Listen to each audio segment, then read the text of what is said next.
I want to take a look at a long division concept called scaffolding. And what I really like about this scaffolding concept is that it has so many entry points. Students who are really comfortable with different multiples and factors, all the way down to students who are really only comfortable maybe even with tens, hundreds, and ones, can still do long division with this scaffolding method.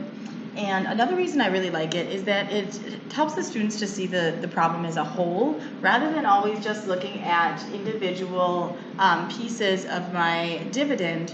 They see that as a whole, and then they start to understand the entire concept that we're really looking for. How many times does 12 go into 2,519, rather than just memorizing into 25, and then into the next number, and then into the next number, but they see that dividend as an entire dividend.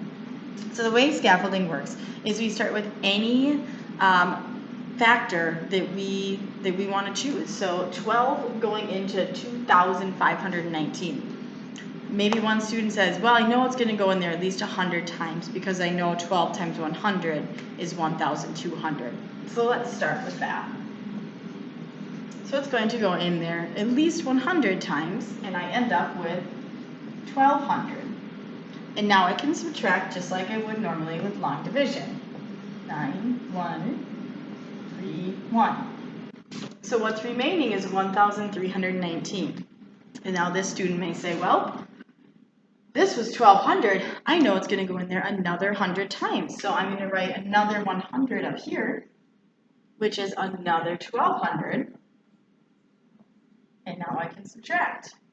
Left with 9, 1, 1. Well, I know it's not going to go in there another 100 times, but maybe the student now says, well, it's not even going to go in there 10 times because I know 12 times 10 is 120, which is a little bit too big. So maybe they just go back to a number that they're comfortable with. I know that 12 times 5 is 60. I'm going to do that. I know 60 works. So I'm going to go with 5. And we subtract, we get 9. 11 minus 6 is 5. Well, I know it's not going to be 5 anymore because 12 times 5 is 60 and I only have 59. So I'm going to do one less than that. I'm going to go with 12 times 4, which is 48. I'm running out of room here. But now I know that 59 minus 48, I'm going to have to squeeze this over here, is 11. So I know my remainder is going to be 11 because 12 cannot be multiplied by anything for 11. 12 is too big for that. But up here is where I can now add what I found, and that is going to be my quotient. So my quotient is 100 plus 100 plus 5 plus 4, which is 209, and I have the remainder of 11. So 11 twelfths, the remainder over the divisor. So again, what I like about the scaffolding method is we can just work with multiplying by numbers that we're comfortable with, what the students are comfortable with.